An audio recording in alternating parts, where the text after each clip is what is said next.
Hey guys, how you doing? This is Patrick. Thank you for tuning into the podcast this week. It's the Wealth Standard, and we are going to be talking about real estate again, but just investment in general. And I have a good buddy of mine that I've known for better part of a decade, Andrew Lanoie. He is one of the managing partners at Four Peaks Capital. They specialize in a specific niche of real estate, but he just started a new podcast, and so I wanted to get him on the show to share that with you guys. So you can get all the links to Andrew on the show notes. So go to thewealthstandard.com to this episode, and it'll have links to Andrew's new podcast as well as his social media. Listen, I've been getting a lot of questions, a lot of inquiry in regards to what's going on in just the investment world in general, especially real estate, and where things are going. Right now I think we're in a very interesting time. A few episodes back we talked about the investor behavior curve. It's typically driven by emotion and what to look for there. I've heard stories this week of just a lot of speculation where just uninformed, uneducated individuals are really going about investing, whether it's using the simple to use platforms like Ameritrade or Robinhood, and they're making uninformed trades, uninformed investments. And my concern is that that's happening in the real estate market as well. And so right now is just a very interesting time. Not to say that there aren't deals out there, because there's always deals. Now you got to really differentiate between what you're feeling, what you're thinking, and then what the reality is. And so now is the perfect time to get second opinions, third opinions, find other perspectives that may be more informed than yours, because whether it's some of the stories around oil went to nothing, right? And everyone wants to get into, buying oil at the dip, but yet they find an ETF that sounds like it's oil, but it's really an oil company who doesn't benefit from the oil prices being that low and ultimately going bankrupt. Or it's people trying to get into, a FANG index, the Facebook, Apple, Amazon, and Netflix and Google or Alphabet, so it's those, top tech stocks, and they end up buying, the ETF FANGer, which is not the FANG stocks, and ultimately buying on margin and getting crushed there. These are the times where you have, a lot of emotion driving decisions. And so education is what mitigates that emotion and allows you to make the best decision possible with the money that you've saved. So I look at there being opportunities. At the same time, I see high emotion. When there's high emotion, doesn't always equate to the best investment, unless it is fear-based emotion. But I don't think we're there yet. We're in really interesting times. It's time to be smart. It's time to be informed. I think Andrew is definitely informed. He's been a smart investor for the last 10 years. And I believe he's someone that you should follow and learn from. So without further delay, I'm going to get to my interview with Andrew, but I have a couple other episodes coming up in the future. So make sure you go and get on the newsletter list so that we can send you updates. And when new episodes come out, just go to thewealthstandard.com to subscribe. Okay, everyone. Hope you're doing well. Hope you're safe. Hope you're enjoying your summer so far. And we'll talk to you next time. See ya. Taking a break from the show, entrepreneurs inspire me. I love meeting leaders of successful ventures who discover an idea, formulate the business, and then execute. You'd assume that they know how to structure their personal finances. I believed that too, but I was wrong.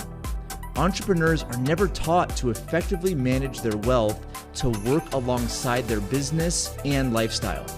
All of that work, effort, toil, and time wasted. Entrepreneur 101 is an online course that teaches you a financial strategy that works so that success is not a flash in the pan, but lasting. The spirit of the entrepreneur doesn't have to be compromised. Register for the Entrepreneur 101 course today for free at thewealthstandard.com/ENT. That's Echo November Tango. thewealthstandard.com/ENT. Okay, I'm joined with my good friend, Andrew. Andrew, it's awesome to see you, man. Hey, good to see you, Patrick. Patrick. Been on the podcast before, but it's been a while. It's definitely been a while. Always so pumped to be here, though.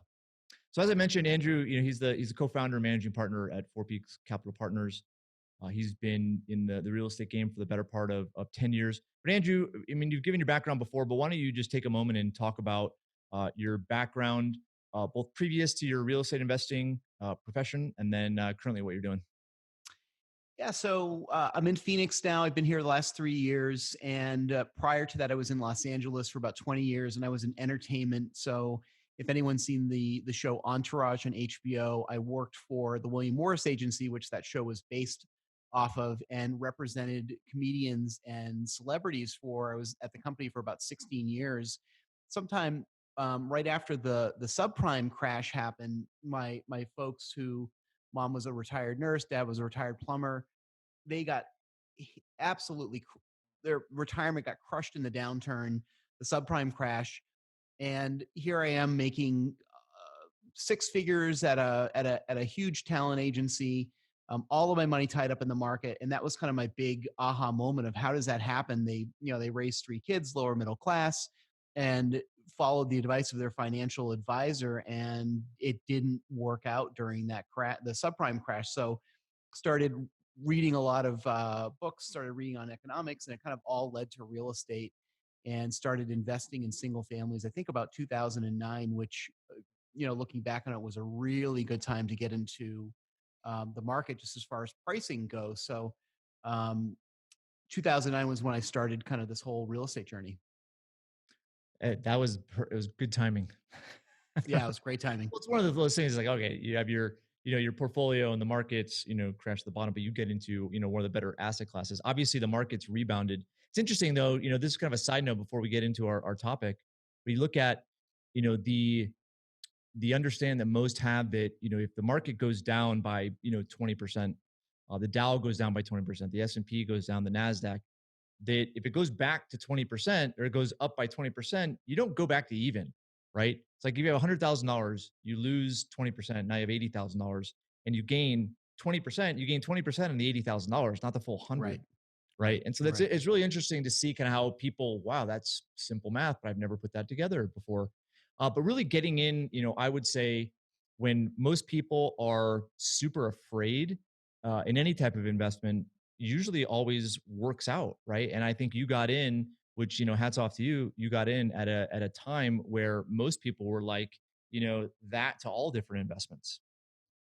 Yeah. And I guess it's just looking at it through a different lens. I mean, it's hard to wake up every day when you're heavily invested in the stock market and you see all the swings and it feels so volatile. I have so many people that I talk to that they're so tired of it, right? Especially when the market's down, which clearly happens quite a bit. So it's really putting on looking through the lens of, for me, it was all about income, right? I wasn't looking at, I want to put money into something and try to double it in a period of X amount of time. It's really like, well, I'm looking for things that generate cash flow. And we all know that gets harder and harder now, especially where we are in this current market. But back then it was easier to find assets that you purchase. And it was all about passive income, right? I didn't really care if the $100,000 property I bought went to $200,000 in X amount of time. It was really like, what's my annualized return on that? So Yeah, I think it's looking at through a different lens. Yeah, because market, the values of real estate went down, but because of people getting foreclosed on and not having a place to live, they had to go, rent something, right? So in essence, it pushed rents up. But that was then, right? So now, another celebration this week as we're recording this, you launched a new podcast, The Impatient Investor, which I'd love to talk to you about. But also your partner, Michael Ayala, has had a podcast as well, Investing for Freedom, where you guys talk about your story, talk about what you're seeing, and then talking about opportunities that currently exist, which we're going to get into. But maybe first, before we get into some of the audience's questions, maybe talk about what is the mission of the Impatient Investor and Investing for Freedom, which is these podcasts the two of you are a part of. Yeah, I think so. The Impatient Investor has really been something that's been kind of in the back of my mind for years, and I've told this story before, but you literally, it's just the eye-opening moment for me was watching my parents' retirement just get absolutely devastated. And even further to that, my grandfather, my dad's dad, grew up, got married, had three kids, owned a home, owned a car, put everyone through school, lower middle class, all on one salary. That's completely out the window. And so the theme of the impatient investor is really, it's the American dream is dead. And what worked for my grandfather, my dad's dad, does not work for today's modern times, period. I mean, it's all about having multiple streams of income and being able to do what you want. That's really the theme behind this. And that's, it's interesting you said that, because we're going to get into one of the main questions I get around real estate, which is, Patrick, how do you achieve financial independence by investing in real estate? So I think that question's interesting, because I think there's, an implied answer that a person wants when they ask that. So I'm hoping we get to that. But like, when you hear that question, like, how do you first characterize independence? Because you just mentioned it with what you said in regards to the American dream, which I totally agree with. Yeah, I think independence, I think it means different things for different people. I mean, for me, I didn't want to be tied down to a W-2 job in corporate America and all of the whole golden handcuffs, right? I mean, you've worked in corporate America, and even as great as that job could have been, my gig was really good. But it's corporate America. It's a lot of backstabbing. So I think independence means a lot of different things to different people. For example, some people want to create passive income where they're not working for that money. It's their money working for those returns. And that gives them another 10 hours a week to spend with their family, or time to go on a 3-day, 4-day, 5-day long weekend. It's different things, but it's freeing up that time, because at the end of the day, it's all about time. Does that make sense? No, it totally does. Yeah, time is the only finite commodity, right? And you can obviously argue that, but you look at what humanity has done for hundreds of years. It's figured out ways to get more time, right? Right. It's and we don't need to go down that tangent, but it's the same thing. It's the same thing today. There's some meaningful things that people want in life, and even though today we live a lifestyle, even if you do work a 9 to 5, it's unlike any in history. At the same time, people are always wanting more. They want to grow. We're kind of driven for innovation, and that's where I wanted to get into real estate, right? Because real estate is one of those asset classes that it's so broad, and there's so many opportunities, micro opportunities within that macro asset class. Sometimes it's confusing, right? So when you speak of real estate, there are a lot of things that probably come to mind for people. Maybe talk about the different ways to invest in real estate, and then maybe segue into the passive income, the real estate that does allow someone to experience more time, more freedom, because there's definitely real estate that does not give you more time and not give you more freedom. Yeah, absolutely. Well, I guess the first thing is it's figuring out, are you looking for another job? And and if you are, and you want to go out and you want to flip houses, you want to be an active real estate investor, which means, hey, I'm going to go out, I'm going to build a team, I'm going to buy whatever asset class, I'm going to manage it. A lot of variations within that. That's great. And maybe there's some higher returns on the backside. There's also a lot of risk, especially if you haven't done it before. But kind of going back to what you said, it's adding another job. A lot of the folks that I talk to who are in my circle, they're really not looking for more work. They're not looking for more jobs. They're looking to put money to work. So on the active side, certainly opportunities there across the board, just depending on where we are in the market cycle. But more on the passive side, it's figuring out, are you looking for something that's an income-based model? Are you looking for something with growth?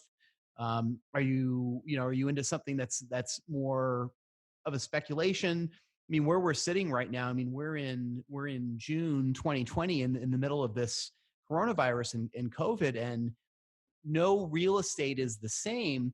And I wouldn't, right now where we're sitting, like, I wouldn't want to be an owner or operator of office buildings, right? I mean, think about, you had a portfolio of office buildings and they were at 81% occupancy, and literally in probably a week it goes to 5% or 0 or 9, or I mean, crazy. The same thing with retail. So just like you had said, real estate is so macro, and then there's so many niches within it, and I think it's just so interesting to figure out what's going to looking at the long term is, I've been in residential real estate my entire real estate career, which I think is always going to weather a lot of storms depending on where, what part of that sector you're in. Affordable housing specifically, I think is a great place to be. So I think it's figuring out, first of all, do I want another job, or am I really looking for something more passive where I do all the due diligence on the front end, and then figure out how to put your money to work. Well, these are good points, and you brought up some inherent risks that I think are it's in all real estate, but at the same time, there are certain questions you can ask, and also kind of put your crystal ball cap on, looking into the future, right? And sometimes you can see it, sometimes you can't, right? You look at retail and how many people just put everything under retail, and now Amazon comes around and disrupts it. The office, no, very few people could have seen what was going to happen, right? And how we're Yeah. still shut down after months and months, and now it's kind of become the psychology of business, where you don't have to hire somebody in your local in your local area. Right now, there's opportunities that are going to exist around the country. So who knows what that's going to do, because office leases are typically 5 to 10 years, so it may have to play out over a period of time, right? But things are shifting just because of how people are innovating, also black swan events. You had said something that's interesting, right? Where from a residential standpoint, and residential still has multiple niches, but from a residential standpoint, people need a place to live, right? That's never gonna change. So maybe talk about the different those different micro sectors of the residential investment world, and maybe we can unpack where maybe some of the opportunities are now, and perhaps some things to look at in the future, because I think things are in the midst of changing. Yeah, I guess the first thing to look at is 50% of wage earners in the country make less than $31,000 a year. What's interesting is a lot of those folks are essential workers. If you think about what someone at Costco is making, or Amazon fulfillment, gas stations, whoever's left at restaurants, all the essential workers are out there. A lot of those folks fit that profile. So you've got 50% of people that, let's say you make $30,000 a year and you take home $24,000. Like, what does that get you for a housing allowance? I mean, the median mortgage, the last median mortgage numbers I saw was somewhere around $1,200 a month. You can't afford $1,200 a month, and probably don't have the FICO to qualify for that. And it was so funny. I mean, further to that, Chase just announced, I think it was maybe about 3 or 4 weeks ago, that on single family home loans, that their minimums are now no less than 20%. Their FICO went up to what you needed to qualify. So how does that affect the housing market? Well, it means there are more people that need to be renting, because 30 days ago they were able to qualify for a mortgage and now they're not. Now let's go back to the 50% of wage earners making $31,000 or less. And again, they don't generally have the FICO to buy a single family house. They don't have the down payment for a single family house. And it goes really to that segment. I mean, most Americans, it's like 1 in 3 have less than $5,000 in savings. Some have no retirement whatsoever. So there's this long-term demographic shift towards lower income housing, and they talk about, what's the phrase? The middle class is shrinking, right? Like, what does that mean? Does that mean that the upper class, that the richer, that's growing? Like, absolutely not. I mean, certainly to a degree, but it's the lower income folks, like that niche is getting bigger. Well, when you have innovation, right? Innovation is doing more with less, or is doing the same thing with less. You start to look at labor. Labor is very expensive, and I'll be frank. When my team went home and started working there, I don't have a food allowance. I don't have parking. Like you save quite a bit of money. There's lots of different expenses, whether it's the FICA that we pay, for uh, Social Security, Medicare, whether it's health insurance benefits, whether it's other benefits. I mean, these eat into a business, and obviously, when businesses are not receiving as much revenue as they had before, they're looking for ways in which they can innovate. And that's where I would say the longer you've been in a profession, the longer you've been in a specific career, the more of a habit it's become, and the less likely it's been to innovate. That you've been to innovate, and by not being able to innovate, it puts you out of the money that you were used to receiving. So that's why it's vital for that. And you're right, it's like, yeah, half the country is living at that level, but still they need a place to live, they need a place to to work, and they're going to go seek those places. So what are how do you describe maybe the different types of affordable housing that's out there?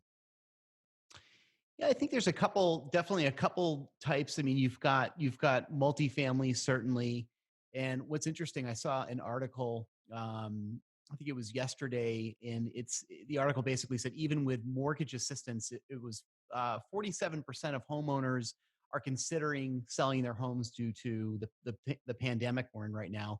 So there's so many trends that we're seeing that are pushing towards um, really America becoming more of a rental market, which that's not a new trend, but certainly the circumstances that we're seeing right now are all pointing towards that.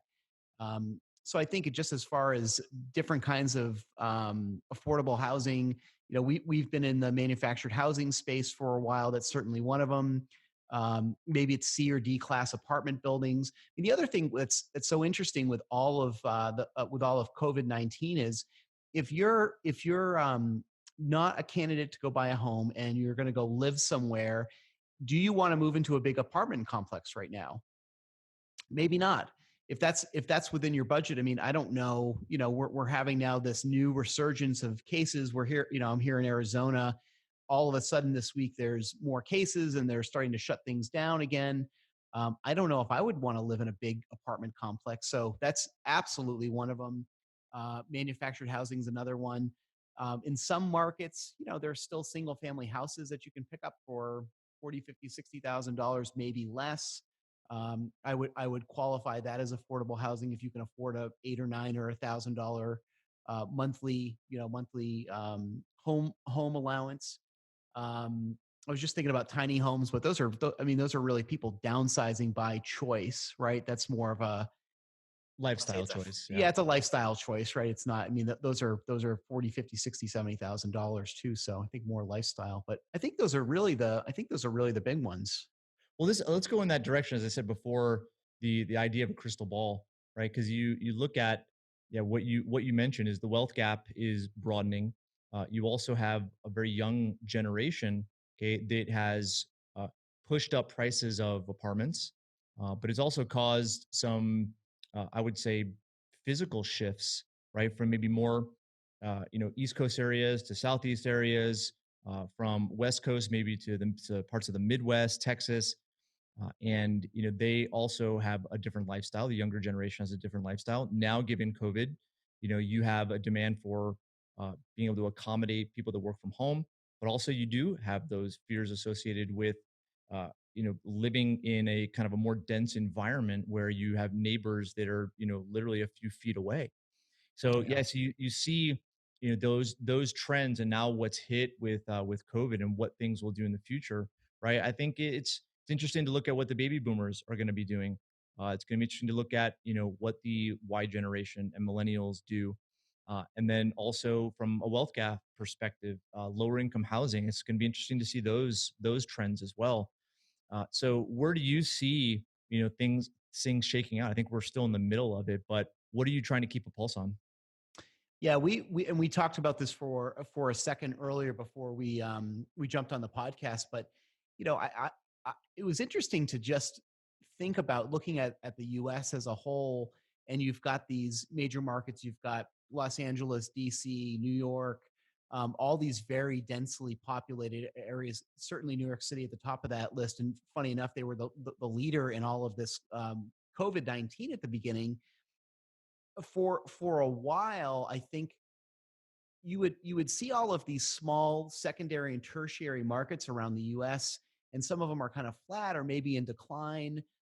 You'd have so many companies that are outsourcing to outside of the US, and a lot of it's jobs. Like we all saw what happened in Dallas, Texas the last 10 years, and why were companies moving out of California and other areas? Well, they weren't business friendly, and they weren't playing ball with these companies. So the companies said, well, why am I going to pay this extraordinary amount of taxes to be here when you're just treated poorly? And so why was Dallas really explode the last 10 years? It was jobs, right? So if you're in North Dakota and you can't find work, Dallas, Texas had pretty affordable housing back then. It's certainly more expensive now.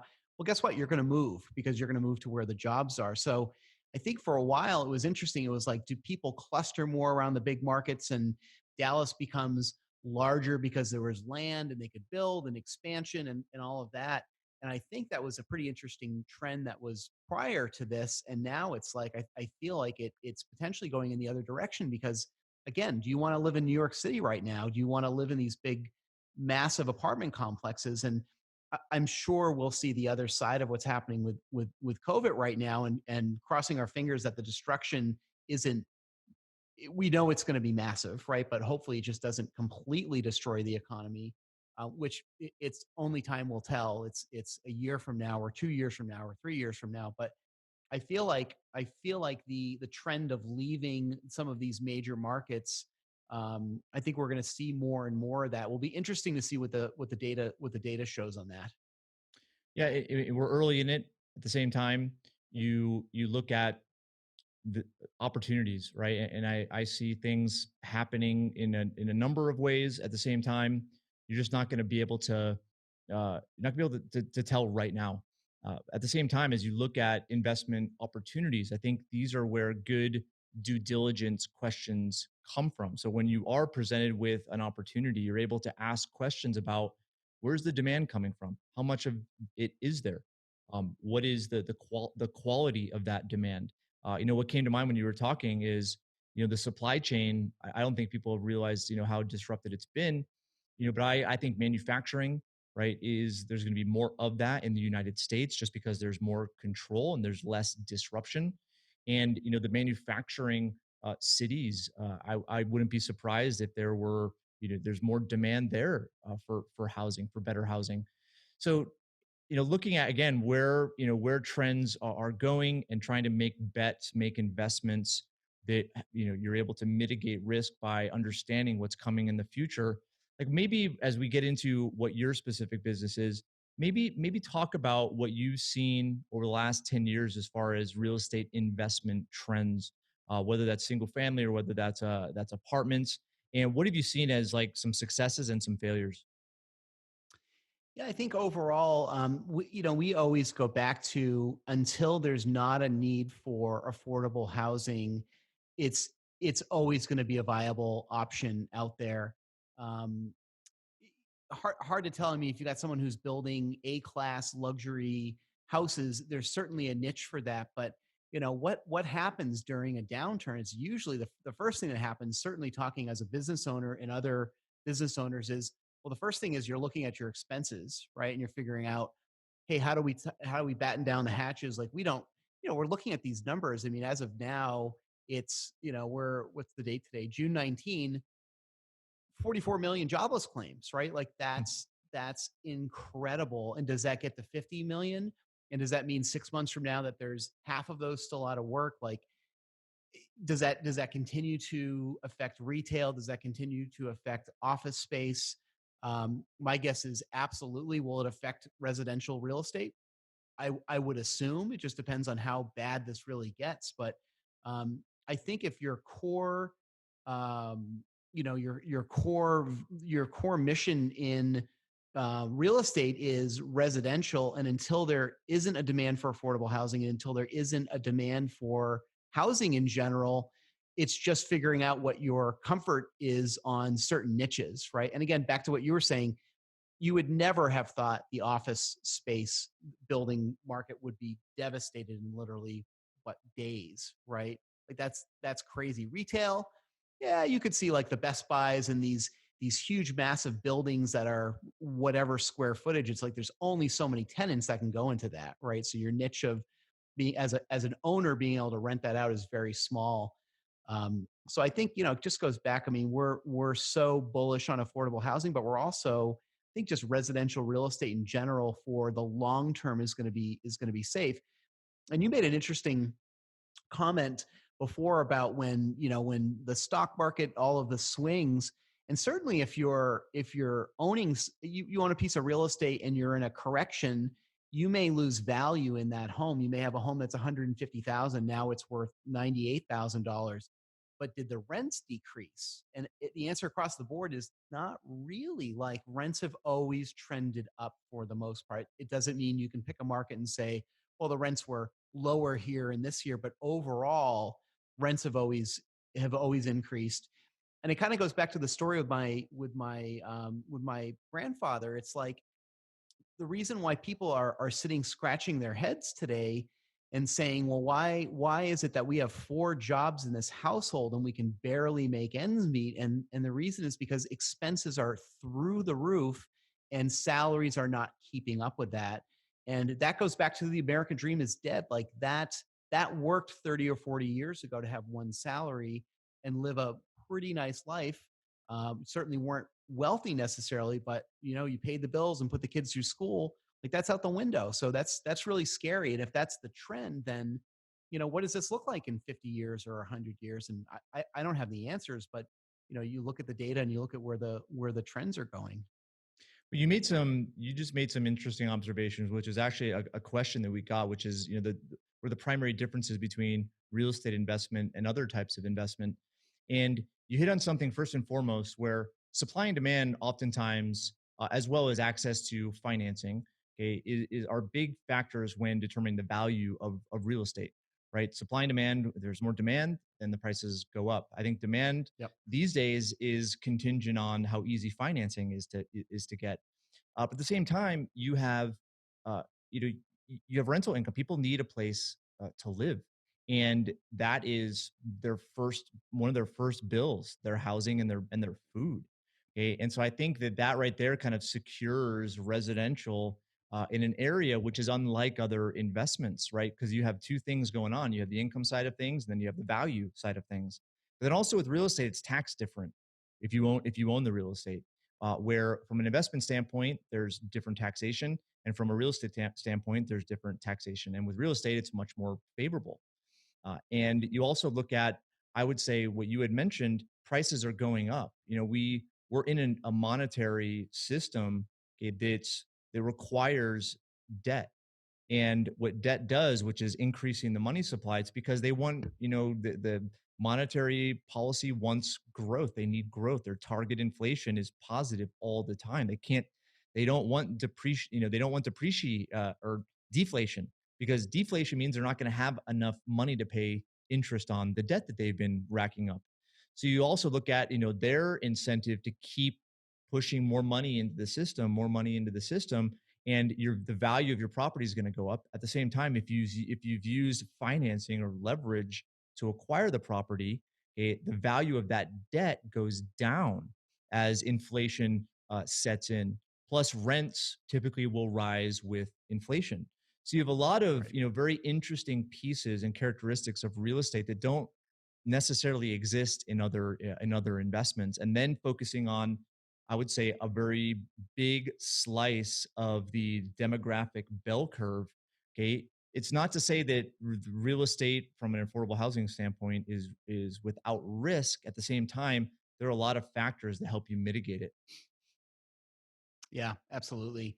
And I guess through all of this, where we sit right now, there's just too many unknowns with jobless claims and everything else. I mean, our good friend Ken McElroy has been saying that they're talking about, I think, 30 or 40 or 50% mortgage failures over the next amount of time. I mean, the courts have been shut down through most of this time. So you've got people that haven't been paying um, rents on their office building that they own, right?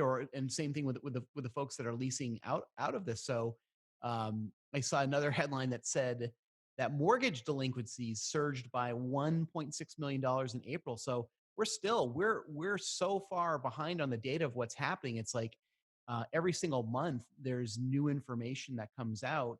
Um, and it's so complicated and it's so complex, but I keep going back to, if if you have the option to invest in residential real estate and it makes sense and you're clear on your direction, and hey, I'm in an income model and it's a long term, you're not trying to flip things, which I think that's out the window these days. I think residential real estate, and I think specifically affordable housing, is just always gonna be needed.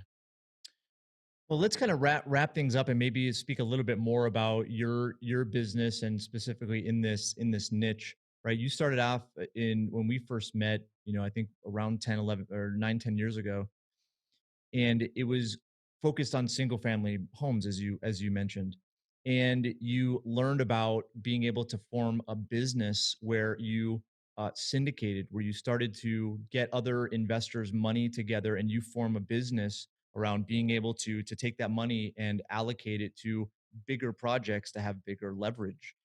So maybe talk about what Four Peaks Capital Partners is, like what you guys have been doing for the last several years, and also what are some of your plans moving forward.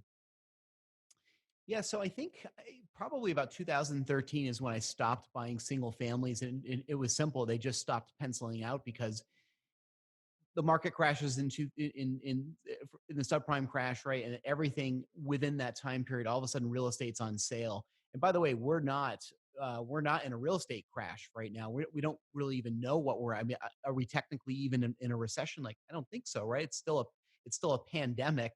Without the Um, Fed, we would be in a depression, but they've printed that's so right. much money. It's like, Yeah, and giving and that's people another. unemployment benefits, and you know, Yeah. yeah, it's crazy, but that's papered over, what the real issues are.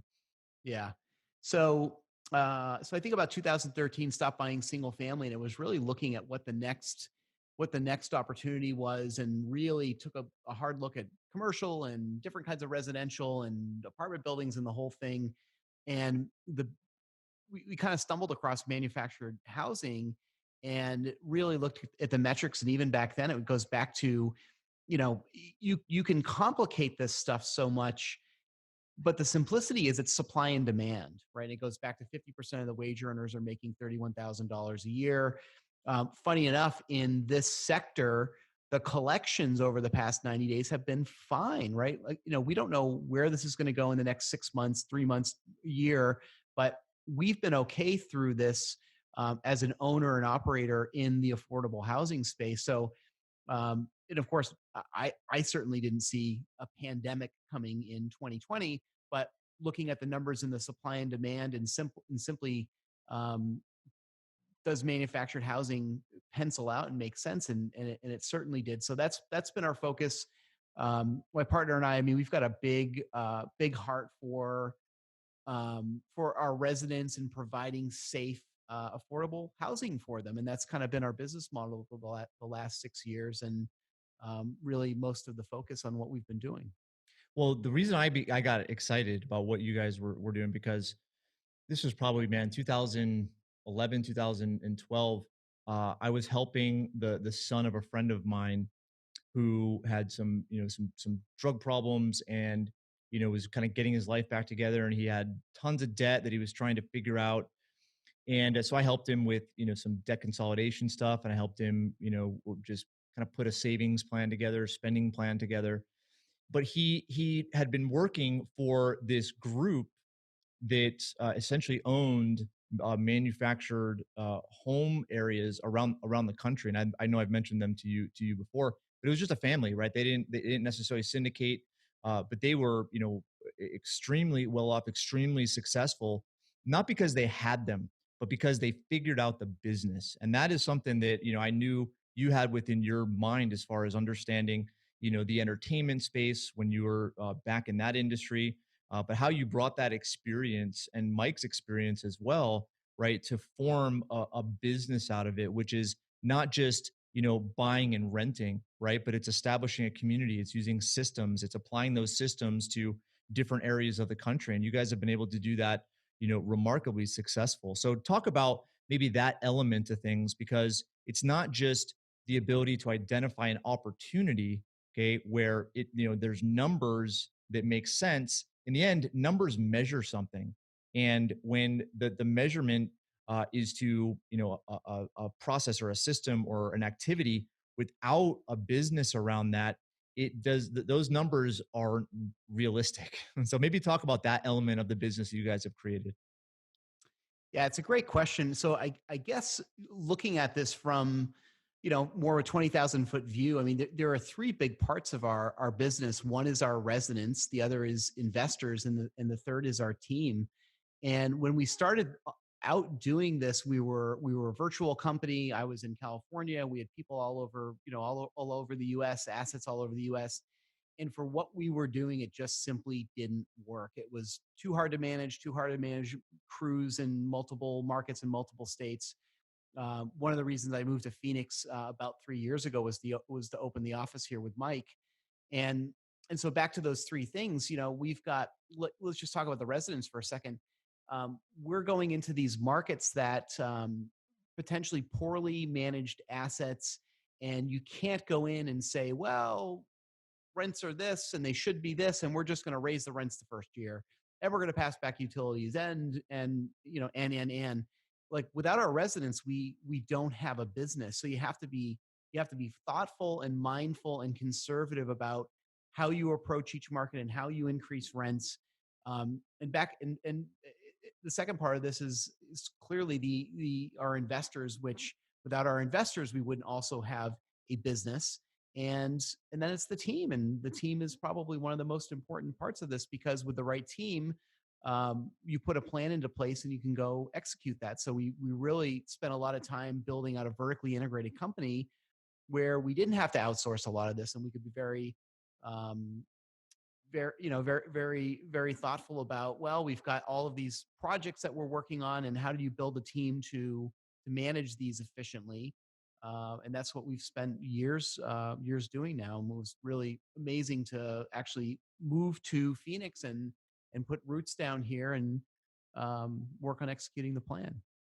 And you've also had some incredible mentors too. I mean, Kenny has obviously mentored you guys based on his extensive experience. You guys have been involved with some mutual relationships that we have, where you're learning from those that have experience, right? Which I think is huge.